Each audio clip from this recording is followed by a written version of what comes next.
Hello there everybody, we have lots of exciting stuff planned today, and that's because we're going to be playing with Svelte along with some CSS transitions to make these kind of Pinterest-inspired animated photos. So most importantly, if you enjoy the content, don't forget to smash that like button so the YouTube algorithm continues to give us its blessings, and without further ado, let's get started. Now I did some prep work so we can focus on animations today, but if you want to follow along, I have a link to this in my GitHub, so make sure to clone locally and you can start working where we are. Pretty much all we did was we found some different images on Unsplash, brought those into our app.svelte file, and then mapped over them to create each of these cards. Now the first thing that I want to do is give these cards a fade in when the user enters the page. We can do that by importing a transition from Svelte natively called fade from Svelte/transition. We can then apply that transition to our card wrapper by writing transition, colon, and then fade. What this will do is every time that element is added or removed from the DOM, it will fade in and out. However, the problem is all of these cards are shown by default, so they're never actually being added to the DOM. So what we're going to do is set up some logic to hide these cards, and then some logic to show them as soon as the page is loaded, forcing them to be added to the DOM and then activating that transition. To set up this hide by default, we're going to create a variable called show, which we're setting to false. We can then conditionally render this section by doing #if show, and then closing off that hashtag down below. You can see everything goes away. Of course, if we switch show to true, it then comes back. To have this then appear onto the DOM once the page is mounted, we can import a function from Svelte called onMount, which is executed every time the DOM is loaded. Within that onMount, we're going to give that a function where we're going to set the show to true. You can see now everything fades in.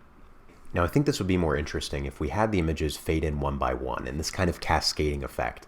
We can do this by setting a delay on our transition that's tied to the index of the image, which we get from this value I. If we write equals, 2 curly braces, delay, colon, and then we're going to do I multiplied by the number of milliseconds that we want to delay from. So let's try 500.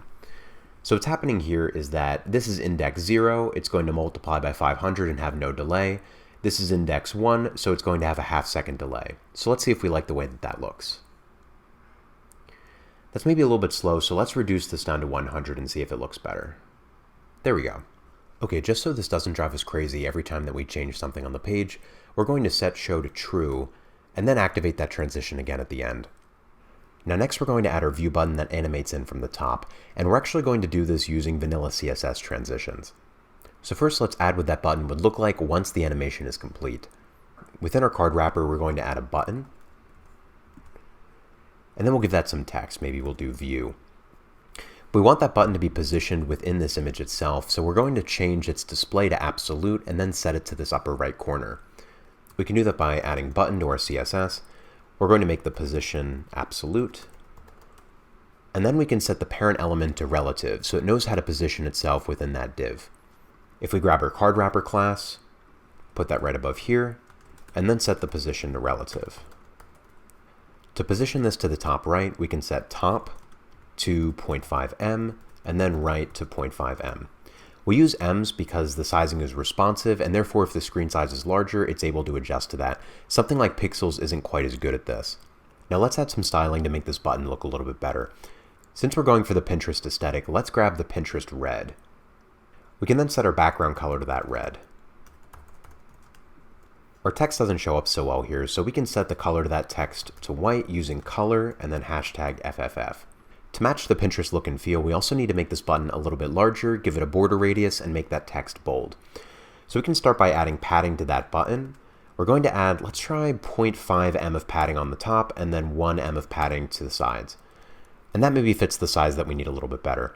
The reason why we use padding here is that it will adjust to the text size a lot better than it would if we were to set the height and width manually. To make that a round button, we can set a border radius. And then let's try 2 em. There we go. We can then remove the outline that comes with the button by setting our border to none. Let's change the font family to Futura. Futura comes by default if you're using a Mac, but if you're using Windows, maybe set this to something like Segoe UI or one of the other default web fonts. I think we can also make the button stand out a little bit more by giving it a box shadow. Because it's on a colored background, the box shadow needs to be quite intense in order to show up. So we're going to give this a heavy box shadow of 0, 4 pixels, 6 pixels, RGBA, 000.2. Now we're actually going to stack box shadows to give it kind of a gradient effect, so it gets more intense as it gets closer to the button. So this is going to be our larger box shadow of 8 pixels, 12 pixels, RGBA, and then we're going to make it just a little bit lighter. Now we're going to set up the behavior so this button only shows up when the user hovers over the card. So we're going to move this button to where we want it to show by default. And we can do this by doing a transform, translate, X, and then we're going to do 150%. So in that case, it's actually appearing off these cards. We can then set up a behavior on that card wrapper so that when we hover over it, it sets that translate to 0 and then it appears on the card again. So if we do card wrapper, hover, and then we're going to set up a target for that hover, which is going to be our button, then set transform, translate, X to 0. There we go. Okay, we want to make sure that button elegantly slides in whenever the user hovers and doesn't just appear. So we can set up a transition on the transform. Let's do 0.3 seconds and then ease. And here we can see it elegantly slides in. However, it appears to come from the adjacent card and not really the card itself. This is because these divs are not hiding overflow content. So we can see these before they actually show up on the card. We can change this behavior by going to card wrapper and then setting overflow to hidden. Now it only shows up from the card itself. Now our next piece to focus on is the description menu.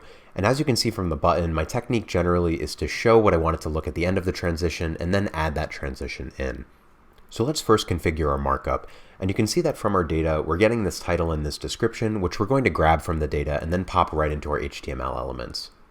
So if we set up an H1, which is going to be our header, and then we're going to add in our image and then .title. We're then going to add a paragraph below that includes our description. So let's set up a p tag, and then we're going to do image.desc for description. To get the title and the description to appear within the card, we're going to do this much like we did with our button, and we're going to use relative and absolute positioning. Let's first wrap our H1 and our P around a new div that we're going to call the card body. Once we pop that in there, we're going to create a new class called card _body. Okay, let's style our card body by taking the class, going down to our CSS, popping that in, and then setting the position to absolute. Now you can see it appears within the card, but let's try to move it down a little bit farther. Like the button, we can position this, just doing bottom and then 0. Okay, now we're going to try to make this look a little bit more elegant. So let's set the color of the font to white so it stands out more from the background. And then we're going to add some padding so it's not so close to the edge of the cards. So let's do some vertical padding of 0.5 em, and then some horizontal padding of 1 em.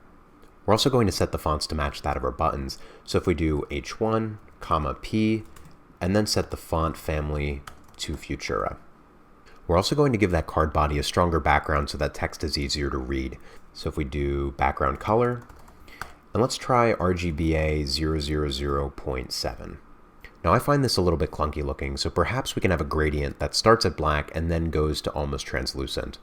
If we change background color to just background and then do linear gradient, our first value will be transparent, and then our bottom value will be black.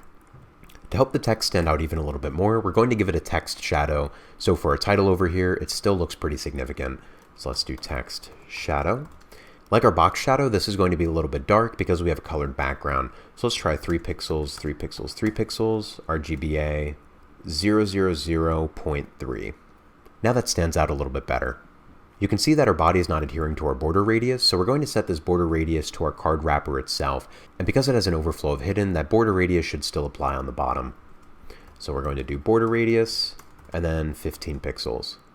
Okay, our next step is to add this animated underline, which we're actually going to incorporate using a pseudo element that's tagged to our H1 header. If you don't know what a pseudo element is, it's just a CSS way of adding another element onto the DOM without ever writing any HTML. We can create a pseudo element by doing H1, :, and then adding the words either after or before. We can activate that pseudo element by writing content, and in this case, content could be either a word or a phrase, or for us, it's just an underline, so we can set the content to blank. We're now going to give it a height and a width, so let's try a height of 0.3 em, and then do a width of 100%. You can see that it's not showing up. It's because we haven't yet positioned it in relation to the other elements. So we're going to set the position to absolute, And because we want it to appear in relation to our header, we're going to set our h1 to position relative. Let's last give that a background color of white. To put that just below our header, we're going to give that a top of 100% and put it up against the left of our card by doing left 0. Okay, now that we have our end result in place, we're going to set up our transitions so they only appear when the user hovers over the photo. First, we're going to do this underline. By default, we don't want this line to appear at all. So let's set a transform, scale, and if we do a scale X, it will be horizontal scaling. If we do scale Y, it will be vertical scaling. So if we set scale X to 0, it's going to shrink that line horizontally to where it doesn't show up. Now when the user hovers over the card body, we want to set that transform scale X to 1, so it returns back to its original size. So let's do a card body, give that a hover, and then the target of that hover is going to be our pseudo element, which is our h1, and then after. Then again, we set the transform scale X to 1. Now when we hover over the body, that line appears. But let's give it a nice transition so that it appears from the left and then slides in. We can set the transition on that pseudo element. So let's do transition transform, and then let's try 0.5 seconds ease. We can see here that it's appearing from the center, but I think it would look better if it appeared from the left. So we can set this up by doing a transform origin and then left. Now that the underline is in place, we now want the card body to only appear when the user hovers over the card.